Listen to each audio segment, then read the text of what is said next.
Au niveau du prétexte, on a affaire à des faits divers. On a affaire à un désaccord sur le devenir judiciaire d'un écrivain algérien qui est arrêté en Algérie et qui doit passer en jugement et que la France estime être un manquement au droit de la défense. Elle Ça, c'est estime que c'est un prisonnier politique. Elle estime que c'est un prisonnier politique et que l'État algérien est un État dictatorial en faisant cela. La France, elle est très clean au point de vue prisonnier politique. Ah, mais il suffit de regarder que la France emprisonne aujourd'hui depuis plus de 40 ans le plus vieux prisonnier politique d'Europe, Georges Ibrahim Abdallah, dont on sait qu'il est innocent. Ça est aujourd'hui prouvé, dont les juges ont décidé la libération et que l'État maintient quand même en prison.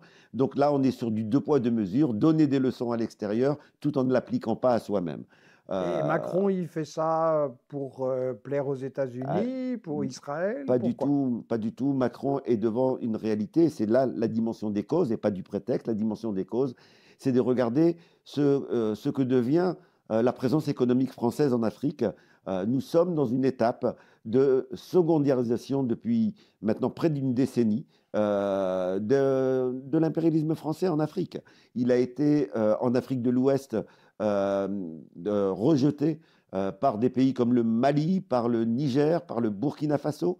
L'armée française a été obligée de quitter également le Sénégal, également de quitter le Tchad. Au niveau économique, les intérêts économiques français reculent en Afrique de manière fulgurante, tout simplement parce que des pays, les pays émergents ou la Chine, proposent aujourd'hui des contrats moins léonins, des contrats moins exploiteurs avec les pays africains.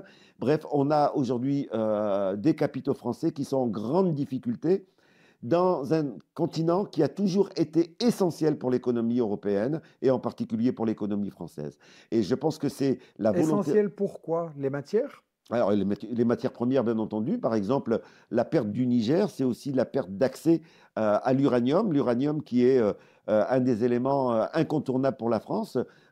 Et donc, il y a une volonté de reconquérir, de reprendre place, et pour cela, donc de s'appuyer sur certains États, et en ce qui concerne l'Afrique du Nord, de s'appuyer sur le Maroc pour contraindre l'Algérie soit à rentrer dans le rang, soit l'obliger par des sanctions, donc lui faire peur par des sanctions, pour qu'elle accepte de reprendre un lien privilégié avec la Et France. donc Macron reproche à l'Algérie de soutenir les pays qui veulent une vraie indépendance, comme ceux dont tu as parlé, Mali, Burkina, Niger et d'autres, Oui, Sénégal aussi. alors il y a cette dimension-là, et l'autre dimension, ça a été le soutien au peuple palestinien que l'Algérie a toujours tenu, ce qui n'est pas étonnant compte tenu de l'histoire de l'Algérie et de la dure lutte de libération nationale qui a été la sienne, du nombre de martyrs pour obtenir l'indépendance. Donc l'Algérie, le peuple algérien et aussi le gouvernement algérien a toujours été vis-à-vis de la Palestine un des États qui a été le plus cohérent en termes de soutien.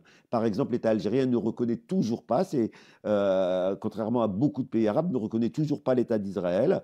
Donc il n'y a pas de lien diplomatique avec l'État d'Israël. Et donc ça aussi, ça fait partie de la volonté de faire pression sur le gouvernement algérien pour qu'il ait une politique plus conciliante. Et pour cela, on utilise tout. Il s'agissait effectivement de faire peur au gouvernement algérien.